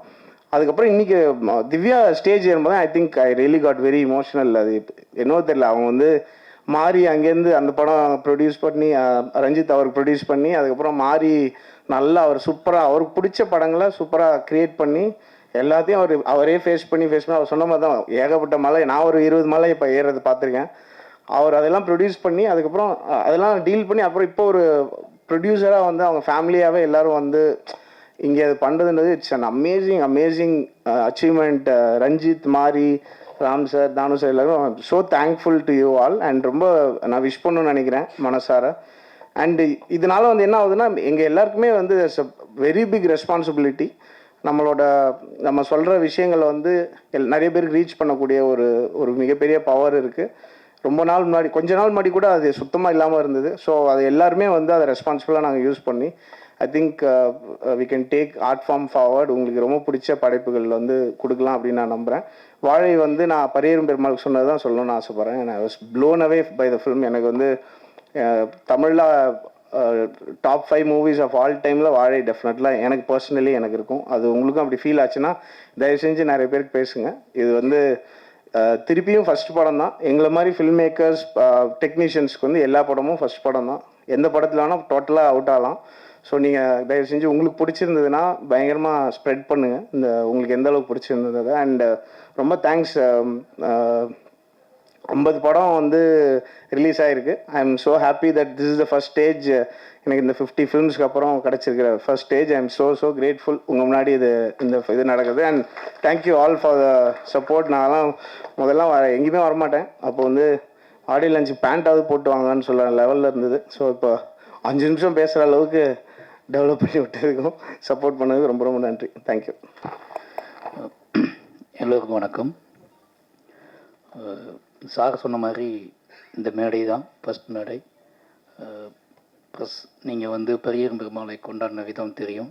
அதை பார்த்து என்னோடய கலையை, என்னோடய அரசியலை இந்த மக்கள் எடுத்துகிட்டு கொண்டு போன விதம் வந்து தெரியும். அந்த நம்பிக்கை தான் வந்து அடுத்தடுத்த கர்ணனாக இருக்கட்டும், மாமன்னனாக இருக்கட்டும், வாழையாக இருக்கட்டும், இப்போ எடுத்துகிட்டு இருக்க பைசனாக இருக்கட்டும், இது எல்லாமே முழுக்க என்ன விஷயம் நடந்தாலும் இந்த கதையை ஏற்றுக்கொள்வதற்கான மக்கள் இருக்கிறார்கள் அப்படிங்கிற நம்பிக்கையில் தான் எல்லா கதையுமே எடுத்துக்கோம். அப்படி ஒரு அந்த மாதிரியே நம்பிக்கை கொடுத்த பத்திரிகையாளர்களுக்கு முதல்ல என்னோட நன்றி. முதல்ல ஆர்ட் ஸ்டார் தேங்க்ஸ் சொல்லணும். ஏன்னா இந்த ஸ்கிரிப்டு ஃபஸ்ட்டு நான் சினிமாவுக்கு வந்த உடனே படமெல்லாம்னு சொன்ன உடனே முதல்ல இருந்த ஸ்கிரிப்ட் வாழை தான். ஃபஸ்ட்டு வந்து சின்னதாக ஒரு இந்த கதையை சொன்னேன் டைரக்டர்கிட்ட, இதை வேணால் எழுதி வைடா அப்படின்னு சொன்னார். அதை எழுதி வச்சு ஒரு சின்ன பட்ஜெட்டில் பண்ணிடலாம் அப்படின்னு சொல்லி 50 லட்ச ரூபா அந்த கூட அந்த படம் பண்ணிடலாம் அப்படிங்கிற முடிவோடு இருந்த படம் தான் வாழை. ஏன்னா இது எடுத்தால் தான் என்னோடய அடுத்த கதைக்கு என்னால் போக முடியும் அப்படின்னு நம்பிக்கிட்டு இருந்தேன். அப்போ அந்த அறிவுக்கு நான் அப்படி நம்பிக்கிட்டு இருந்தேன். இது எடுக்காமல் நம்மளால் அடுத்த படத்தை எடுக்கவே முடியாது. ஏன்னா இது அவ்வளோ பாதிப்பை ஏற்படுத்தின ஒரு கதை எனக்கு. அதில் அப்போ காலப்போக்கில் வந்து என்ன ஆகி போச்சுன்னா, நான் நிறைய வாசிக்க ஆரம்பித்தேன், நிறைய படங்கள் பார்க்க ஆரம்பித்த உடனே எனக்கு தெரிஞ்சு இதை வந்து நம்ம வந்து கஷ்டப்பட்டு எடுக்கக்கூடாது, இது நல்லா எடுக்கணும், நம்ம வந்து அடித்து பிடிச்சி எடுக்கக்கூடாது, இந்த வாழையை வந்து மிக சரியானதாக டைம் கிடைக்கும் போது எடுக்கணும் அப்படின்னு முடிவு பண்ணிட்டு தான் தள்ளி வச்சுட்டு பெரியரும் பெருமாள் எழுத ஆரம்பித்தேன். பெரியரும் பெருமாள் அப்போ இதே அளவுக்கு பெயின் உள்ள கதை எழுதுவோம் தனியாக அப்படின்ட்டு பெரியரும் பெருமாள் எழுத ஆரம்பித்தேன். பெரியரும் பெருமாள் வந்து என்னோடய ஜேர்னி ஸ்டார்ட் ஆகிடுச்சு.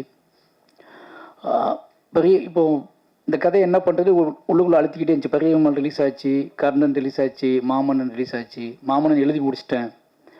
அப்புறம் வந்து இந்த வாழை என்ன பண்ணுறதுன்னு வச்சுட்டு இருக்கும்போது நரன் ஒரு நாள் வீட்டுக்கு வந்த ஆஃபீஸ்க்கு வந்தார். சும்மா பேசிகிட்டு இருக்கும்போது இந்த மாதிரி ஏதாவது பண்ணுங்க அப்படின்னு சொல்லும்போது நான் வாழை கதையை சொன்னேன். நீங்கள் இருக்க இவ்வளோ பிஸியில் எப்படி பண்ணுவீங்கன்னு கேட்கும்போது நான் ஏதாவது கேப்பில் நான் வந்து பண்ணிவிடுவேன். இது எனக்கு இது கதையும் தேவையில்லை, ஸ்கிரிப்ட் புக்கும் தேவையில்லை, எதுவுமே தேவையில்லை, நீங்கள் ஓகே சொன்னால் நான் பண்ணிவிடுவேன் போய் அப்படின்னு சொல்லி அப்படி தான் வாழை வந்து ஸ்டார்ட் ஆச்சு. உடனே ஹாட் ஸ்டாக் பேசினாங்க. அந்த கதையை கேட்ட அடுத்த நிமிஷமே நாங்கள் பண்ணுறோம் சார்னு சொல்லிட்டாங்க. நான் மாமன்னன் ஷூட்டிங்கில் இருந்தப்போ மாமன்னன் கேப்பில் அந்த படத்தை நான் வந்து மாமன்னன் ரிலீஸ் ஆக முன்னாடி இந்த படம் பண்ணி முடிச்சிட்டோம். நிச்சயமாக இந்த ஃபங்க்ஷன் வைக்கிறதுக்கு முதல் ரீசன் காரணம் என்னென்னா, ஃபஸ்ட் சிங்கிள் சும்மா சாதாரணமாக ரிலீஸ் பண்ணிடலாம். என்னோடய பசங்களுக்காக தான் அந்த ஃபங்க்ஷன் வைக்கிறேன். என்னோடய பசங்கன்னா பொன்மேலுக்கும் ராகுலுக்கும் தான் இந்த ஃபங்க்ஷன் வைக்கிறது. ஏன்னா அவனுங்க சின்ன பையனாக இருந்தாங்க இந்த படம் எடுக்கும்போது. இப்போ வளர்ந்துட்டானுங்க. பைசன் எடுக்க ஷூட்டிங் போயிருக்கேன். ஜூனியர் பாம்போல் நின்றுட்டுருக்கானுங்க. நீ என்ன பண்ணிக்கிட்டு இருக்க? நாங்கள் வந்து 1.5 வருஷமாக நீங்கள் வந்து நான் அவ்வளோ பில்டப் பண்ணி நடிச்சு ஸ்கூலில் லீவ்லாம் கேட்டு பில்டப் பண்ணி வச்சுருக்கோம். நீ வந்து இங்கே வந்து வேறு படம் எடுத்துக்கிட்டு இருக்க. மாமன்னு எடுத்த ஓகே, அடுத்து பைசன் படம் எடுக்க வந்துட்டா, எங்களை எப்போ தான் காட்டுவேன் அப்படின்னு அவனை என்னை கேட்காமலே முடிச்சுக்கிட்டே இருந்தானுங்க 2 பேருமே. சரி சீக்கிரமாக ஏதாவது பண்ணிவிடுவோன்னு சொல்லிட்டு தான் அந்த ரிலீஸு. அப்போது அந்த ஸ்டேஜ் ஒன்று போட்டு அவனுங்க இதுக்கப்புறம் நிறைய லீவ் கேட்போம்ல ஸ்கூல்லலாம், அதுக்கெலாம் எவிடன்ஸ் ஒன்று க்ரியேட் பண்ணணும் அப்படிங்கிறதுக்காக தான் அந்த ஃபங்க்ஷன். அதனால் ஃபஸ்ட் சிங்கிள் சும்மா சாதாரணமாக ரிலீஸ் பண்ணதுக்கு பதிலாக அவங்கள வச்சு ரிலீஸ் பண்ணுவோம் அப்படின்னு பிளான் பண்ணி தான் ரிலீஸ் பண்ணோம். அதனால் ஹாட் ஸ்டாருக்கு ரொம்ப நன்றி. என்னை ரொம்ப பிலீவ் பண்ணாங்க. ஏன்னா ஒரு படம் நான் ஷூட்டிங் போயிட்டு இருக்கும்போது என்னோட அடுத்தடுத்த கமிட்மெண்ட் அவங்களுக்கு எல்லாமே தெரியும். அதனால் வந்து இது எப்போ பண்ணுவார்லாம் யோசிக்காமல் நான் கேட்கணும் காசு கொடுத்தாங்க. போய் இந்த படத்தை நான் முடிச்சுட்டு வந்துட்டேன். இதுக்கப்புறம் இவ்வளோ கேப்பில் எனக்காக வெயிட் பண்ணுறாங்க. நீங்கள் எப்போ வரீங்களோ அப்போ வாங்கன்னு சொன்னாங்க. அதே மாதிரி இப்போ எல்லா வேலையும் முடிஞ்சு இப்போ நான் ரிலீஸ் பண்ணுறேன்னா ஓகேன்னு சொல்லி இவங்க வேலையை ஸ்டார்ட் பண்ணியிருக்காங்க. அதனால் வந்து Pradeep sir, Krishnankutty sir, hot star மொத்த டீமுக்குமே வந்து எனக்கு ரொம்ப நன்றி.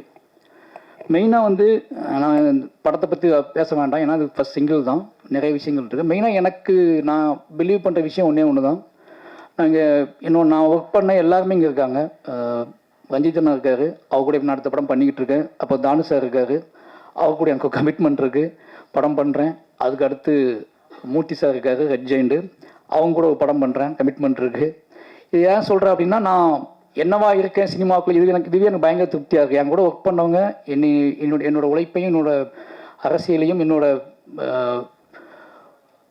சினிமா கலையின் மீது எனக்கு இருக்க விஷயத்தையும் புரிஞ்சுக்கிட்டு என்னை அரவணைச்சு அவங்க கொண்டு போயிட்டு இருக்காங்க. இந்த 4 பேர், இந்த 3 ப்ரொடியூசரும் இவங்க கூட இருந்து என்னை ஒரு ப்ரொடியூசராக பார்க்குறதும் சந்தோஷப்படுறதுமே முக்கியமான விஷயம். அடுத்தடுத்து அவங்க கூட ட்ராவல் பண்ணுறேன். அவங்க 3 பேர்த்துக்குமே ரொம்ப நன்றி. அடுத்து வந்து என்ன சொல்கிறது, என்னோடய இயக்குனர் ரஞ்சிதன் அடிக்கடி சொல்லிட்டே இருப்பேன், எல்லாத்தையும் சொல்லிட்டே இருப்பேன். உனக்கு ஏன் இவ்வளோ பதட்டம், உனக்கு ஏன் இவ்வளோ சிக்கல், ஏன் இவ்வளோ டென்ஷன் ஆக, 4வது படம் வந்துட்டுலாம் பார்த்து பண்ணலாம்னு சொல்கிறது. இப்போ கூட உதடு ஒட்டாமிச்சுக்க தான் பேச கூப்பிடுறாங்க. நான் நிறைய ஃபங்க்ஷனில் உதடு ஒட்டினாலே கான்ட்ரவர்ஷியலாக பேசி மாட்டியிருக்கேன். எனக்கு தண்ணி குடிக்க முதல்ல ஒட்ட ஆரம்பிச்சிட்டுனா தகடாடனே ஏதாவது பேசிட்டு போயிடுவேன். பேசிட்டு கீழே போனதுக்கப்புறம் தான் பார்த்தா உள்ளுக்குலேருந்து வெளியிருந்து கொட்டியிருக்கும் ஏதோ ஒன்று. நான் போகும்போது ஹிடன் பண்ணிட்டு போயிருப்பேன், ஆனால் மேலே போய் அது கொட்டியிருக்கும் பயங்கரமாக. அப்போ யோசிப்பேன், இது உள்ளே கிடந்திருக்கு, நமக்கு தெரியாமல் கிடந்திருக்கு அப்படின்னு யோசிப்பேன். அப்படி நிறைய ஃபங்க்ஷனில் நான் பேசியிருக்கேன். அதுக்கு ஒரே ரீசன் என்ன அப்படின்னா, நிறைய விஷயங்கள் ஓடிக்கிட்டே இருக்கும். ரஞ்சிதனை திட்டிகிட்டே இருப்பார், டேய் நார்மலாக இருக்கா, நீ வந்து கேஷுவலாக இருக்கு, உனக்கு எல்லா வசதியும் வந்துடுச்சு, நீ சொன்ன எல்லாமே நடக்கும், நல்ல ப்ரொடக்ஷன் வந்துட்டாங்க, ப்ரொடியூசர்ஸ் இருக்காங்க, அப்புறம் ஏன் இவ்வளோ பதட்டப்பட்டு படத்தை எடுக்கிற, இவ்வளோ வேகத்தை ஏன் போடுற அப்படின்னு கேட்பாரு. ஒரு கதையை படமாக்குவது என்றால் அந்த கதையை நம்ம ரசித்து அதுக்கான கிராஃப்டை கண்டுபிடிச்சி ஒரு படம் பண்ணலாம். பட் என்னை நானே இயக்குவது அப்படின்றது, என்னோட வாழ்க்கையை நான் இயக்குவது அப்படிங்கிறனால வந்து எனக்கு இந்த பதட்டம் போக மாட்டேங்குது. நான் கிரியேட் பண்ணுற எல்லா கேரக்டர்ஸுமே என் வாழ்க்கையில் பார்த்த மனிதர்களாக இருக்காங்க. அவங்க இன்னும் வாழ்ந்துக்கிட்டு இருக்காங்க. அவங்க ஏதோ மூலையிலேருந்து நீ பார்த்துக்கிட்டு இருக்காங்க. அவங்க என்னை வந்து இவன் எப்படி மாறிக்கிட்டு இருக்கான், அவன் என்னவா ஆகிக்கிட்டு இருக்கான், அவன் என்ன பேசுகிறான், இவன் பேசுகிறது எவ்வளோ உண்மை இருக்குது, எவ்வளோ பொய் இருக்குது, இவன் பேசுகிறத ஏற்றுக்கலாமா, நம்பலாமா, வேண்டாமான்னு சொல்லிட்டு அவங்க கண்காணிச்சிட்டே இருக்காங்க. அதனாலேயே எனக்கு அந்த பதட்டம் வந்துகிட்டே இருக்குது. அது மட்டும் இல்லாமல் எனக்கு ஒரு கடமையும் இருக்குது. இப்போ இந்த மேடை எனக்கு ரொம்பவே மகிழ்ச்சியான மேடைக்கான காரணம் என்ன அப்படின்னா, இந்த ராகுலும் பொன்வேலும் இந்த மேடையில் இருக்கிறது தான். ஏன்னா இந்த வயசில் நான் எப்படி இருந்தேன்னு தெரியும். என் ஊரில் என் சொந்த அக்கா பசங்க தான் அவங்கள, என்னோட அக்கா பையன் ஒருத்தர் மாமா பையன், இந்த 2 பேரும் இந்த வயசில் நான் என்னவா இருந்தேன்னு எனக்கு தெரியும். இவங்களுக்கு அங்கேருந்து கூட்டிகிட்டு வந்து இந்த மேடையில் உட்கார வச்சுட்டேன் அப்படின்னு ஒன்று இருக்குல்ல, இவனுங்க வழி தவறி போக மாட்டானுங்க.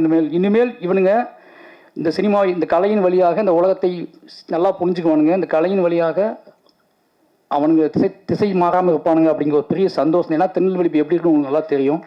அந்த மாதிரி ஊர்லேருந்து அவங்களை கூட்டி வந்துட்டேங்க. இவங்களை வச்சு மற்ற பசங்கள்லாம் எப்படி ஆவானுங்க, இந்த பசங்களை பார்த்து மற்ற பசங்கள்லாம் என் ஊருக்குள்ளே முதல்ல ஒரு கலை உள்ள நுழைய போகுது அப்படிங்கிற பெரிய சந்தோஷம் வந்து எனக்கு இப்போ வந்து அதுதான், அந்த உணர்ச்சி தான் எனக்கு பயங்கரமாக இருக்குது. ஏன்னா அவனுக்கு மண்டைக்கு அது ஓடிக்கிட்டே இருக்கும்.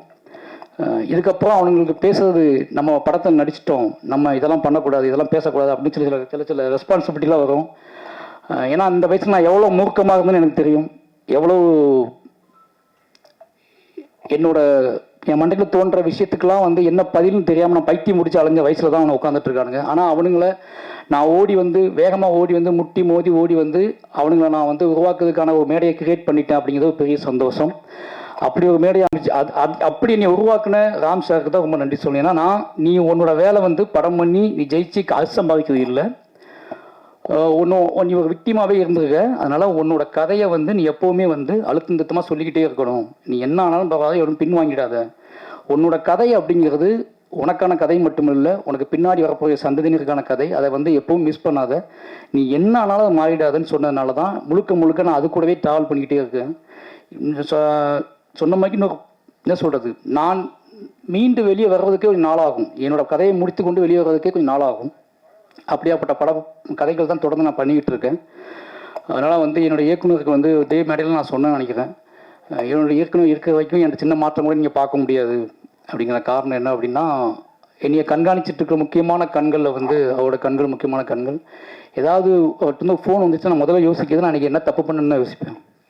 சுற்றி முற்றி பார்ப்பேன், நம்ம ஏதாவது ஸ்டேட்டஸ் போட்டிருக்கோமா, இல்லை ஏதாவது அதிகம் பசிங்கன்னா ஏதாவது பண்ணியிருக்கோமா, ஏதாவது ஃபோன் பண்ணியிருக்கோமா, யார்கிட்டயாவது பேசியிருக்கோமா, ஏதாவது பேட்டி கட்டி கொடுத்துட்டோமா அப்படின்னு தான் பார்ப்பேன். ஏன்னா எப்படி வீட்டில் இருக்கவங்க எப்படி அப்பா அம்மா நம்ம மேலே பயம் வச்சுருப்பாங்களே, எங்கள் அப்பா அம்மாவுக்கு நான் வந்து எனக்கு ஒரு விஷயம் நடந்ததுக்கப்புறம் தான் அவங்களுக்கு தெரியும். எனக்கு நடப்பதற்கு முன்பாகவே எனக்கு தெரிஞ்சது வந்து எங்கள் டைரக்டருக்கு மட்டும்தான். நான் மிட் நைட் கூட எனக்கு ஃபோன் பண்ணிட்டே என்னடா பண்ண ஒருத்தர் எழுதியிருக்கான இப்படி உன்னை பற்றி அப்படிம்பாரு. எனக்கு அது பயங்கர ஷாக் ஆகும். இவன் எப்படி 12 மணிக்கு போய் பார்த்தாரு அப்படின்னு சொல்லி அவனை தேடி பிடிக்கிறது எனக்கு 2 நாள் ஆகும். ஆனால் இவருக்கு மட்டும் எப்படியாவது பார்த்துருப்பாரு. என்னன்னா பதட்டப்பட்டுகிட்டே இருப்பாரு. நீ கரெக்டாக இருக்கடா, நீ வந்து ஏன் இவ்வளோ பதட்டப்பாட்ட, நீ ரொம்ப லாங், நீ வந்து ஆர்ட் ஃபார்முக்குள்ளே இருக்க, அதனால ஆர்ட் ஃபார்மை மையப்படுத்தியே நீ ட்ராவல் ஆகு அப்படின்னு சொல்லிட்டே இருப்பாரு. அவர் இருக்கிறதுனால தைரியத்தில் தான் நான் வந்து ட்ராவல் ஆகிக்கிட்டே இருக்கேன். அப்புறம் ரஞ்சித்னு சொல்லி ஆகணும். ஏன்னா முழுக்க அவர் எவ்வளோ வேகமாக இருந்தாலும் தன்னோட இருக்கிற மனிதர்களை பத்திரமா பார்த்துக்கிறதுல அவருக்கு நிகரான யாருமே நினைப்பேன். ஏன்னா அவர் ஓடிக்கிட்டு இருப்பார், அவர் முட்டுவார், மோதுவார், எல்லாம் பண்ணுவார், கலகங்களை உருவாக்குவார். ஆனால் பக்கத்தில் இருக்கிறவன் ரொம்ப பாதுகாப்பாக இருக்கணும் அப்படின்னு நம்பக்கூடிய அந்த மனம் இருக்குல்ல, அதுதான் வந்து எனக்கு இப்போ விபலம். என்னாலும் சரி பாதுகாப்பாக அப்படின்னு சொல்லக்கூடிய விஷயம் இருக்குல்ல, 2 பேர்த்துக்குமே எவ்வளோ நன்றி சொன்னாலும் பத்தாது. அப்புறம் வந்து ரெட் ஜெயின் சொல்லணும். வாழை முடித்து ஃபஸ்ட்டு பார்த்து அவங்க உதய் சார் முன்னாடியே பார்த்துட்டாரு. அதுக்கு ரீசன் என்ன அப்படின்னா, மாமன் பண்ணிட்டு இருக்கும்போதே பார்த்துட்டேன். மாமன் ரிலீஸ் ஆகும் மட்டும் உதய் சார் அந்த படம் பார்த்துட்டாரு. சார் நீங்கள் என்ன யோசிக்காதீங்க, தேட்டருக்கு கொண்டு வாங்க, நான் பார்த்துக்கிறேன் அப்படின்னு சொல்லி. அதுக்கப்புறம் மூர்த்தி சார் பயங்கர சப்போர்ட் எனக்கு. என்னென்னா சார் டைம் நான் மட்டும்தான் ஈஸியாக பேசிட்டு உங்ககிட்ட அப்படி தானே, நான் மட்டும் தான் அதாவது எல்லாம் சொல்லுவாங்க படம் பண்ணி சண்டை போடாமல் சிரிச்சு பேசிட்டு நீ தான் மூர்த்தி சார் கிட்ட அப்படின்னு சொல்லுவாங்க. ஏன்னா அவர் ரொம்ப மரியாதையை நீ பார்த்துக்கிட்டாரு. மாமன்னனாக இருக்கட்டும், மாமனோட வெற்றியாக இருக்கட்டும், இப்போ வாழை படம் பார்த்துட்டாரு. வாழையெல்லாம் மூர்த்தி சாருக்கு பிடிக்குமா அப்படின்னு ஒரு டவுட் இருந்துச்சு.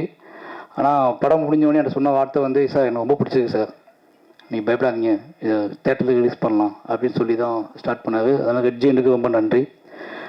அடுத்து வந்து திலீப் மாஸ்டர் சொல்லணும். ஏன்னா இந்த படத்தை எப்படி எந்த மாதிரி கொண்டு வரது, யார் சப்போர்ட் இருக்குது அப்படின்னு சொல்லிட்டு நான் வந்து கொஞ்சம் ரஞ்சித் டிஸ்டர்ப் பண்ணக்கூடாது, நமக்கு தெரிஞ்ச ஆட்களை யாரும் டிஸ்டர்ப் பண்ணக்கூடாது, நம்மளை ரொம்ப நம்பி நம்மளுடைய எமோஷனலாக ஆட்களை யாரும் டிஸ்டர்ப் பண்ணக்கூடாது, நம்ம வந்து ஒன்று நம்மளே பண்ணிவிடுவோம், இல்லை ரெட்ஜெண்டை பண்ண சொல்லுவோம், இப்படி தான் பிளான் பண்ணிகிட்டு இருந்தேன். ஒரு நாள் பைசன் ஷூட்டிங் வந்தார், வாழை காட்டுங்க எனக்கு அப்படின்னாரு. நான் ஷூட் பண்ணிட்டு இருந்தேன். அப்போ கேப்பில் வாழை பார்த்துங்கன்னு சொன்னேன். வாழை பார்த்துட்டு வந்தார். வந்துட்டு தலைவா ரொம்ப எமோஷ்னல் ஆகி அன்றைக்கி ஃபுல்லாக ஷூட் பண்ண மாட்டேன்ட்டார், நீங்களே பண்ணிக்கோங்க, நான் கொஞ்சம் ஃப்ரீயாக விடுங்க அப்படின்னு சொல்லிட்டாரு. ஒரு 2 hours பட்டில் ஸ்பாட்டுக்கே வரல, உட்காந்துட்டே இருந்தார். அதுக்கப்புறம் வந்தார். வந்துட்டு தெளிவாக நம்ம தேட்டருக்கு பண்ணுறோம், நான் இந்த படத்தில் இருக்கணும் இல்லை, அதான் நீங்கள் இருக்கீங்களே மாஸ்டராக இருக்கீங்களா அப்படின்னு. இல்லை நான் வந்து இந்த படத்தோட எல்லா விஷயத்தையும் நான் கூட இருக்கணும், என் பேர் இந்த படத்தில் இருக்கணும் அப்படின்னு ரொம்ப ஆசைப்பட்றேன், நான் சினிமாவுக்கு வந்து ரொம்ப ஆசைப்பட்ட விஷயம் தான் அப்படின்னு சொன்னார். எனக்கு ரொம்ப சந்தோஷமாக இருந்துச்சு. ஏன்னா அவர் சொல்லும் போது கண்ணு கலங்கிருந்துச்சு. ஒரு மாஸ்டர் கண்ணு கலங்கணும் பயங்கரமாக பிரமிப்பாக இருக்கும்ல. அப்போ ஓகே மாஸ்டர் அப்படின்னு சொல்லி தான் உள்ளே வந்தார். அவரோட கம்பெனி வந்து அவரோட ப்ரொடக்ஷன் உள்ளே வந்து என் கூட சேர்ந்து நீ என்ன வேணாலும் பண்ணுங்க, அந்த படத்தில் ஃபுல்லாக நான் ட்ராவல் பண்ணுறேன்னு சொல்லி சப்போர்ட் பண்ணுறாரு. அவருக்கு ரொம்ப ரொம்ப நன்றி. ஏன்னா அவரோட ரிவ்யூ பார்த்துட்டு தான் எனக்கு ரொம்பவே என்ன சொல்கிறது, அவரோட அன்னைக்கு ஆக்ஷன் சீக்வன்ஸ் எடுத்துக்கிட்டு இருந்தார். அவரோட ரிவ்யூ கேட்டதுக்கு அப்புறம் தான் அவர் இது உள்ளுக்குள்ளே கஷ்டப்பட்டு என்ன சொல்கிறது உடச்சிக்கிட்டு உள்ளே வந்ததுக்கப்புறம் தான் எனக்கு பெரிய நம்பிக்கையை வந்துச்சு வாழையை பற்றி. நிச்சயமாக அந்த நம்பிக்கையை உங்களுக்கு இருக்குன்னு நம்புகிறேன். அப்புறம் இந்த டீமில் சந்தோஷ் சார் சொல்லணும். சந்தோஷ் நாயன் சார் எல்லாம் சொல்கிற மாதிரி சந்தோஷ் சாருக்கு எனக்கு ஒரு மேஜிக் இருக்குது. காரணம் என்னென்னா ஒரு ஃப்ரீடம். 2 பேருமே வந்து பேசும்போது நான் வந்து ஒரு சாங் கேட்கும்போதும் சரி, என்னோட டெப்த்தாக நான் எவ்வளோ நேரம் கேட்க முடியுமோ கேட்டு வாங்கி அவர்கிட்ட பேசி சிரித்து விளையாண்டு ஒன்று ரெடி பண்ணுவோம். நான் படம் முடிச்சுட்டு வந்து அங்கே பாதி பாட்டு வாங்குவேன். படம் ஸ்டார்ட் பண்ணும்போது பாட்டே வாங்க மாட்டேன். ஏன்னா என்னோடய விஷுவலை பார்க்கணும், என்னோடய வேர்ல்டை புரிஞ்சுக்கணும், என்னோடய கதாபாத்திரங்களோட கண்களை வந்து மியூசிக் டேரக்டர்ஸ் பார்க்கணும்னு நினைப்பேன். ஏன்னா பழைய மெம்மாலேருந்து நான் எல்லா பாட்டையுமே படம் முடிச்சுட்டு தான் வாங்கியிருக்கேன். ரஹ்மான் சார்ட்டையும் அப்படி தான் நான் வாங்கினேன். அதுக்கு ஒரே ரீசன் என்னென்னா, எனக்கு வந்து ஒரு கட்டத்துக்கு மேலே அது வந்து அவங்களுக்கு ரொம்ப அவேவாயிடுவாங்கன்னு பயமாக இருக்கும் கதை சொல்லும் போது. இதான் கதை லைன் சொல்லிட்டு அப்போ படத்தை கொண்டு போய் காட்டுவேன். அப்படி படம் காட்டி தான் வந்து எல்லா பாட்டும் மியூசிக் வாங்கணும். வாழையும் அப்படி தான் பார்த்தாரு. வாழை பார்த்த அவரும் அதே அந்த நாள் ஞாபகத்தில் இருக்குது எனக்கு. வாழையை வந்து பார்த்தாரு. பார்த்துட்டு அவர் நம்ம வேற மாதிரி பண்ணுவோம் இதை அப்படின்னு சொல்லி ஸ்டார்ட் பண்ணது தான் அந்த படத்தில் பாடல்கள். நிச்சயமாக அந்த எனக்கு வந்து ரொம்ப பிடிச்ச எனக்கே நான் அதிகமாக கேட்டுட்டு இருக்க பாட்டு வந்து இந்த படத்தோட பாட்டு தான். இப்போ அதிகமாக என்னை டிஸ்டர்ப் பண்ணுற பாட்டு வந்து இதில் பாதவத்தின் ஒரு ஒப்பாரி பாடல் இருக்குது. அந்த பாடல் எப்படி உருவாச்சுன்னு எனக்கு தெரில. டக்குன்னு ரெண்டு பேர் பேசிக்கிட்டு இருந்தோம், அது டக்குன்னு வந்துடுச்சு, எழுதிட்டோம். ஆனால் அந்த பாட்டு நெஞ்சை போட்டு அறுத்து எனக்கு இப்போ அதிகமாக நான் எப்போல்லாம் எமோஷனல் ஆகணும் அப்போல்லாம் அந்த பாடல் கேட்டுகிட்டே இருப்பேன். எனக்கு பிடிச்ச மாதிரி ஒரு 4-5 சாங்கையுமே போட்டு கொடுத்துருக்காரு. அதுக்கு போக பேக்ரவுண்ட் மியூசிக் கல்கி பண்ணிகிட்டு இருக்கும்போது வாழைக்கு பண்ணிகிட்டு இருக்காரு. அப்படியே நான் பயந்துக்கிட்டே இருந்தேன், கல்கி பண்ணிகிட்டு இருக்காரு இப்படி கரெக்டாக சென்க் ஆகுமா அப்படின்னு சொல்லி. ஆனால் பக்காவாக எல்லாத்துக்கும் பிடிச்ச மாதிரி பண்ணி கொடுத்துருக்காரு. எனக்கு ரொம்ப பிடிச்சிருந்துச்சி பேக்ரவுண்ட் மியூசிக் இந்த படத்தில். ரொம்ப நன்றி சார், எனக்கே ஸ்பெஷலாக பண்ணுறீங்க அப்படின்னு தான் சொல்கிறாங்க, அதுக்கும் ரொம்ப நன்றி. அப்புறம் என்னோடய டீம் கேமராமேன் இன்றைக்கி வர முடியல, அவர் வந்து மதுரையில் ஒரு ஷூட்டில் இருக்காரு, எடிட்டரும் வர முடியல. அப்புறம் வந்து குமார்னா ஆர்ட் டைரக்டர், எல்லாருமே எனக்கு வந்து இது என் படம் என்னோடய விஷயம் அப்படின்னு புரிஞ்சுக்கிட்டதுனால ரொம்ப எமோஷ்னலாகவே எல்லாமே வேலை பார்த்தோம். என்னோடய ஆர்டிஸ்ட்டு நிகிலா உமல், அப்புறம் திவ்யா துரைசாமி, அப்புறம் கலையரசன், இவங்க எல்லாமே என்ன பண்ணாங்கன்னா ஒரு கட்டத்தில் வந்து விடமாட்டார், இதுதான் இந்த படத்தை எடுத்ததுக்கான காரணத்தை புரிஞ்சுக்கிட்டாங்க. இந்த பட கதை என்ன மாதிரியான கதை, இது யாரோட கதைன்னு தெரிஞ்சுக்கிட்டு எல்லா டைமும் என்னோட முகத்தை பார்த்துட்டே இருப்பாங்க. இவன் வேற ஏதோ யோசிக்கிறான், இது வந்து சினிமாவாக நடக்காது, நம்ம சமாளிக்க முடியாது அப்படின்னு தெரிஞ்சுக்கிட்டு எனக்காக நான் சொன்னது எல்லாமே செஞ்சாங்க. எல்லாமே ரொம்ப கஷ்டப்பட்டு நடித்தாங்க. இதில் வந்து நிக்கிலாவுக்காவது கொஞ்சம் ஈஸியான கேரக்டர் தான், ஆனால் ரொம்ப நல்லா பண்ணியிருக்காங்க.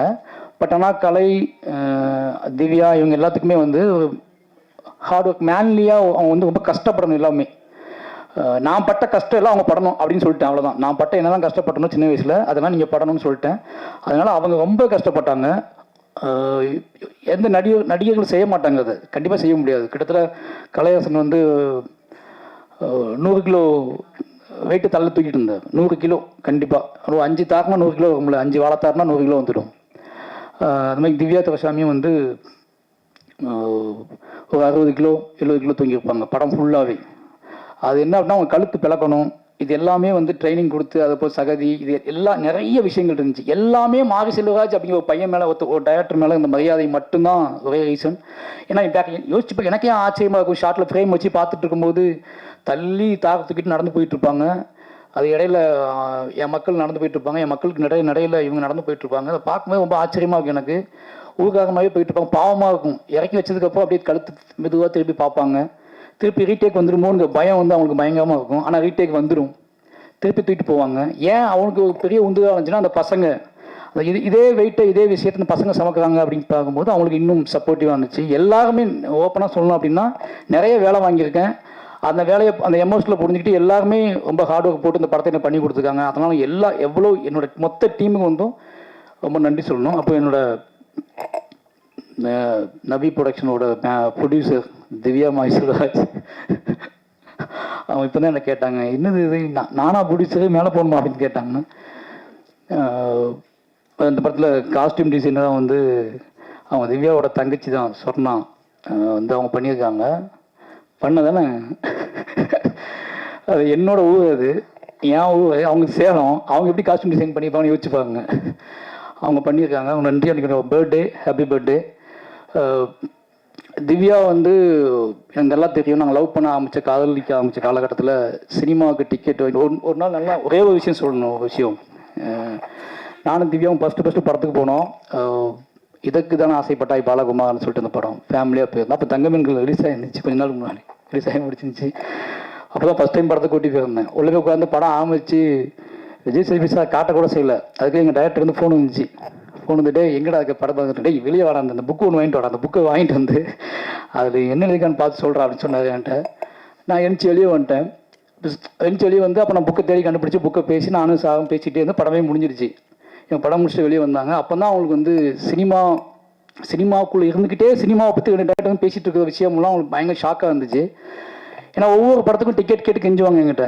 நான் இப்போ சென்னைக்கு வந்துட்டேன்ல, அஸ்டேட் நினச்சா எல்லா படத்துக்கும் டிக்கெட் வாங்கி குடிக்கணும் நம்புறது இருக்குல்ல. நானே தங்கமீன் மாதிரி எங்கள் டயர்ட்டில் வேலை பார்த்துட்டு இருக்கேன். அவங்க கேட்குறது எந்த டிக்கெட் கேட்பாங்க, அதுக்கெல்லாம் நான் எங்கே போய் பார்ப்பேன். ஆனால் கஷ்டப்பட்டு எப்படியா யார்ட்டையாவது சொல்லி டிக்கெட் வாங்கி கொடுப்பேன். அவங்க கூட்டத்துக்குள்ள நெளிஞ்சு போய் பார்த்து வருவாங்க.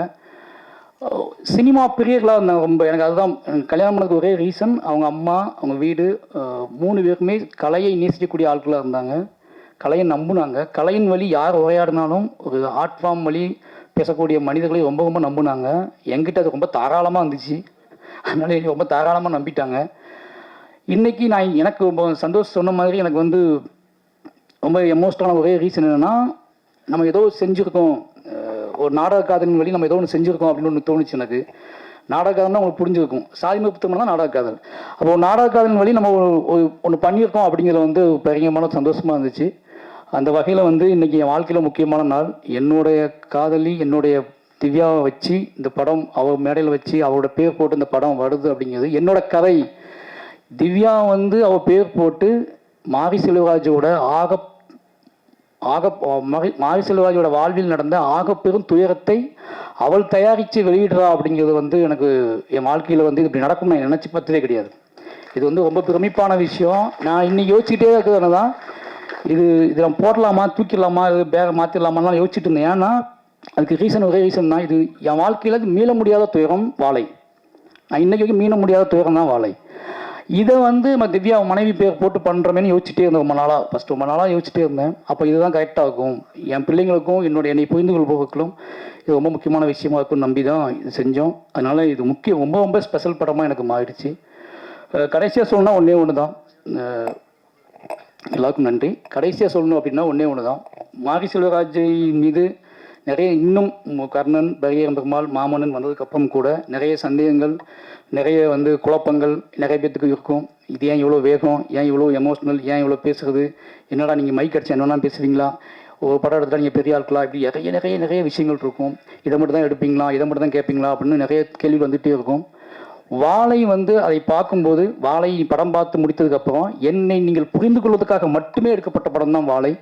மாரி செல்வராஜன் படைப்புகளையும் இல்லை மாரி செல்வராஜோட கேள்விகளையும் இல்லை மாரி செல்வராஜோட எமோஷனலையும் குறைந்தபட்சம் புரிந்து கொள்வதற்கான ஒரு ஸ்பேஸ், என்னை நம்புகிறவர்கள் இன்னும் ஸ்ட்ராங்காக நம்புவதற்கும், என்னை சந்தேகிப்பவர்கள் குறைந்தபட்சம் என் பக்கம் பார்வையை திருப்பதற்குமான ஒரு உரையாடலை தான் இந்த வாழைங்க படம். வாழையின் மூலமாக நான் ரொம்ப நம்புகிறது, நான் யார் அப்படிங்கிறத நான் சொல்கிறேன் அப்படிங்கிற சொல்கிறேன் அப்படிங்கிறத வந்து பெரிய நம்பிக்கை இருக்குது. வாழை நிச்சயமாக உங்களுக்கு ரொம்ப பிடிக்கும். முதல் பாடல் ரிலீஸ் ஆகுது, அடுத்தடுத்த பாடல் ரிலீஸ் ஆகும். இந்த படம் வந்து ஆகஸ்ட் 23 சொல்லலாங்க சார், ஆகஸ்ட் 23 தேட்டர் ரிலீஸ் ஆகுது. நிச்சயமாக ஒரு நீங்கள் எங்கிட்ட இருந்து எதிர்பார்த்துட்டீங்க, உங்களுக்கு தெரியும் என்ன மாதிரி மாரி செல்வராஜ்லேருந்து என்ன மாதிரி படம் எதிர்பார்த்துட்டீங்கன்னு தெரியும். நான் நிறைய இடக்கம் ட்ராவல் பண்ணும்போது மக்கள் கேட்க வச்சு எனக்கு தெரியும். அந்த எதிர்பார்ப்பை பூர்த்தி செய்யக்கூடிய ஒரு படமாக வாழை இருக்கும். இவ்வளோ நேரம் வந்து எங்களோட என்ன சொல்கிறது, நிச்சயமாக இது வந்து ஒரு எமோஷனலான விஷயமாக தான் இருக்கும், இது வந்து ஒரு முக்கியமான விஷயமாக தான் இருக்கும்னு நம்பி எல்லாருமே இவ்வளோ நேரம் காத்திருந்து இந்த விஷயத்தை பண்ணி கொடுத்ததுக்கு ரொம்ப நன்றி. யாராவது மிஸ் பண்ணியிருந்தா, யாராவது மறந்துருந்தா, அப்போ அருண் ஒரு ப்ரொடியூசர் ஆகிட்டார். யோசிச்சு பார்த்தா 2 பேருமே இப்போ ஸ்கிரிப்டை தூக்கிட்டு அலைஞ்சிருக்கோம். பையன் ஸ்கிரிப்டை தூக்கிட்டு ஒரு 50-60 கம்பெனி அலைஞ்சிருப்போம். ஒரு 10-15 ஹீரோட்ட கதை சொல்லியிருப்பேன். அப்போல்லாம் கூட இன்றைக்கி அவர் வந்து மாவீரன் ஒரு படம் எடுத்து ப்ரொடியூசர் ஆகிட்டார். இப்போ அடுத்து ஒரு படம் நேற்று முந்தான் ஸ்டார்ட் பண்ணியிருக்காரு. இதெல்லாம் யோசிச்சு பார்க்கும்போது ரொம்ப சந்தோஷமாக இருக்குது. 2 பேரும் இன்றைக்கி அவர் ப்ரொடியூசராக இருக்கா, நான் டைரக்டராக இருக்கேன் அப்படிங்கிற சந்தோஷமாக இருக்குது. இப்படி நிறைய நல்ல விஷயங்கள் எப்படி நடக்குது அப்படின்னா, தீவிர நம்பிக்கையிலையும் உழைப்பிலையும், அதிகமான உழைப்பிலையும், கனவை நோக்கிய பயணத்திலும் நடக்குது. அதை நாங்களாம் வந்து ஒரு பெரிய உன்னுதாரணமாக இருக்கோம் அப்படிங்கிற சந்தோஷம் இருக்குது. எல்லாருக்குமே நன்றி. யாரையாவது விட்டுருந்தால் மன்னிச்சுக்கோங்க. நிச்சயமாக வாழை உங்களை எதிர்பார்ப்பை பூர்த்தி செய்கிற படமாக இருக்கும். ஆகஸ்ட் 23க்காக நான் வெயிட் பண்ணுறேன். ரொம்ப நன்றி.